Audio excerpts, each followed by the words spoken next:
demande, vu la gravité qu'il y ait sur le sol français, européen et même internationalement dans le monde, vu la gravité où ça en est, je demande une loi internationale sur les médecins qui leur rendrait responsables euh, de morts si ils sont hospitalisés.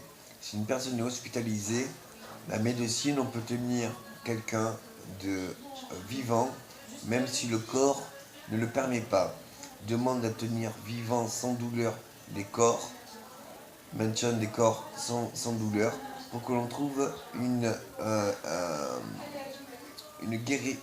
qu'on puisse les guérir avec des bons médicaments, traitements, sans souffrance, une réadaptation fonctionnelle totale.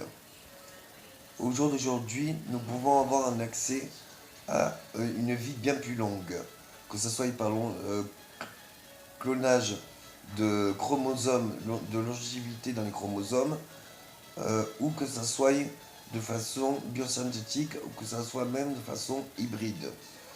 Nous pouvons concevoir la vie à long terme si nous en avons la gestion et la maîtrise et pas de souffrance.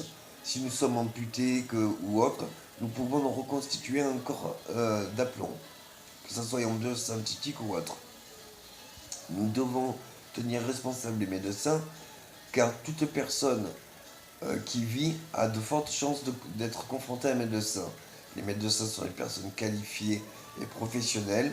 Si elles se déclarent euh, irresponsables de leurs actes, ça veut dire que justement, elles ne sont pas conscientes. Si elles sont conscientes, elles sont responsables. S'il y ait une mauvaise pratique, elles doivent être réparées. Toute erreur médicale doit être réparée. Si justement une erreur médicale apportant à la mort, alors les médecins seront tenus responsables. Il faut bien comprendre que au jour d'aujourd'hui, nous pouvons stabiliser la vie. Nous pouvons faire une vie à long terme. Et nous devons tenir responsables les médecins, car justement ce sont des professionnels qui, eux, savent nous guérir.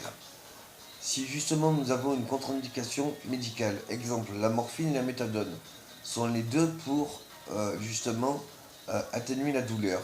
Mais elles ont les deux, elles empêchent d'uriner. Donc vous avez l'envie et vous ne pouvez pas vous délivrer. C'est une souffrance atroce. Tout ce genre de souffrance transforme notre ADN et nous rend plus, comment dire, résistants. Parce que nous sommes habitués à plus des souffrances plus fortes. Avoir une vessie qui en fait pas pouvoir se délivrer et une très grosse souffrance. Nous devons gérer les transformations d'ADN pour pas que ça aille trop vite. Merci de réguler la situation pour que personne souffre et interdire à ce qu'une personne souffre. Nous pouvons avec la RFID aussi empêcher la souffrance. Veuillez donner l'ordre et faire appliquer l'ordre de ne plus avoir de souffrance que les médecins sont obligés de nous dire qu'est-ce qu'ils font, pourquoi ils le font et les méthodes qu'ils vont faire s'il n'y a pas meilleur à faire. Merci bien, au revoir. C'est un ordre mondial, de nouvel ordre mondial.